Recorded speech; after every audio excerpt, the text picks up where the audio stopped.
All right, hey guys, OFD checking in here, and today we're finally going to take a look at the PARNIS.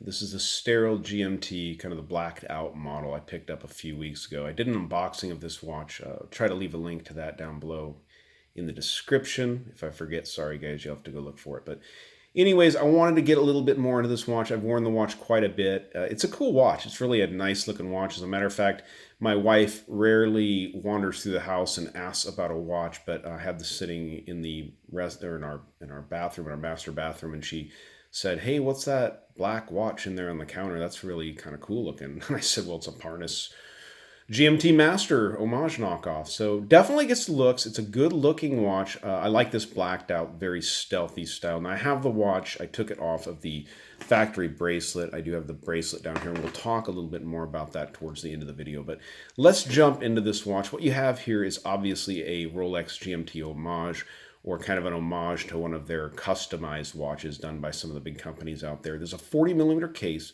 from side to side, not including that crown or the crown guards. You're looking at 47 millimeters lug tip to lug tip, and this watch employs a 20 millimeter lug opening. Thickness on this watch, not including the Cyclops there on that sapphire crystal, is 12.8 millimeters, so just under 13. You've got a 120 click unidirectional bezel on this watch that does have a ceramic bezel insert. It's all blacked out, so it's a little bit tough to see that it's ceramic, but it is ceramic. Now, it is one of, I think, kind of the weak points of the watch is the bezel, because the insert's done really well, but the spring itself is very, very weak, and it has a little bit of back play in it, and you can hear it ticking there. So I'm not too thrilled with the bezel, but it definitely looks great on the watch. So applied indices on this watch, as you guys can see on the main dial there, they are applied. They're thin indices, but they're polished on the side, and they are filled with lume. As I always do at the end of the video, I will get a lume shot. Your standard Rolex style Mercedes hands on this watch for the hour hand. Your thin baton style hand over here for the minutes. Nice big dot there on the second hand as it goes around. It is lumed also, and you have the broad arrow there for the GMT hand, which is right there at the over at the 10 o'clock position. The magnifier on the 3 o'clock date window works really good. It actually does magnify 2.5 times, which is very nice. You guys, this watch is running a DG3804B movement, which is a Chinese-made movement, a knockoff of the 8000 series Miyota movements, which makes sense because you guys can hear the rotor spinning around inside this watch. As soon as I got it, the first thing I thought when I heard that rotor was, wow, it sounds like a Miyota movement, because that's very standard to hear that fast spinning movement, and it also has that little bit of a rotor wobble it gets. So let me show you how the functionality of this movement works. So this is a screw down crown on this watch. Now, I mentioned in the video that it was very rough. I did clean out the threads with waxed dental floss on this watch, which I would suggest you guys do when you get these watches. Clean them out really good like that, because any leftover machining material or something like that that's in there could really ruin the threads on the watch. Mine was really rough when I got it. So in your first position, you can actually hand wind the watch. So it's actually hand winding. It doesn't feel super good. I would always suggest just shaking these watches to get them going instead of doing a whole lot of hand winding. I mean, if you need to, it's not a big deal, but I would suggest always shaking automatic watches in general instead of hand winding them. So that's the first position for hand winding. The second position out, let me get it to pop there. I went all the way. So the second position is going to be for your GMT function. So as you guys can see, you can change that around there.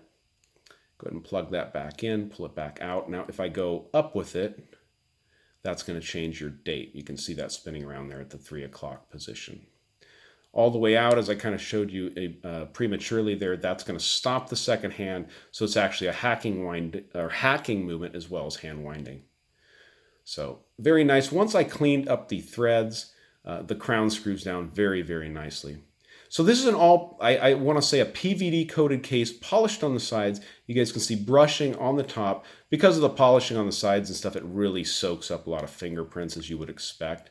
So like I said, I've changed out the bracelet on this watch. I actually have this on a Gadget Wraps, kind of a smartwatch strap, but it's flat black and it looked really good on the watch, and it's super, super comfortable because it's silicone. But let me show you the bracelet that the watch actually comes on here.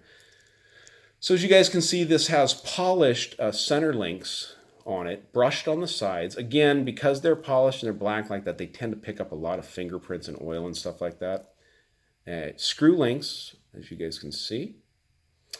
I didn't actually ever adjust this to myself, but I did take the screws out to get the bracelet off of the watch. It was very tight on the watch, so there I had to take the bracelet apart. As you guys can see, these in-links are very interesting. We call them solid in-links, but these are about as well, I mean, it is. It's one piece of metal, so yes, it's a solid in-link, but it's very interesting. You guys can see where the hole for the pin actually is down there, and then you've got the hollowed out section up here where it sits against the watch. So saves on materials, I would assume. Maybe makes fitment easier and stuff in the end. I'm not quite sure. The bracelet underneath is polished, which makes it wear very comfortably. So not too bad. Simple clasp. Where is it? Yeah, right there on this watch. A little stiff because I haven't worn it at all, but yeah, so there it is. Let me go ahead and pause the camera here for just a second, and we'll get this watch on my 7-inch wrist. All right, so there is the watch on my 7-inch wrist. So I got this watch directly from the PARNIS website. I don't know if I mentioned that, but one of the things I mentioned in the video, in the unboxing video, that they say is that the ones at their website are better than the ones on Amazon and eBay or any place else you find PARNIS watches for sale outside of the website. They are basically a manufacturer to manufacturer watch business. They basically sell their watches and their parts for their watches to other businesses that brand them themselves and sell them under their own brand name. So it's very interesting that they sell different grades, but they say that on the website. They're honest about it. So let's go ahead and dim the lights, and we will go out with a lume shot on this one. Just a second, guys. Okay, something I realized I forgot to show you guys was that this has sapphire. And as you guys can see, it reaches up there to that sapphire crystal level. So very nice. Now let me get the Drill Master fired up here and get that going. There's people doing construction work next door, guys, so sorry if you hear a generator running, but they just fired it up. So rebuilding the house next door. There's the lume. Very nice. Doesn't last all night. It's good for a couple of hours, but it's definitely bright for those couple of hours, and then it starts to fade off. By morning, it's really hard to see it, but good watches for $130 at their website. I'll leave a link down below where you guys can find one of these.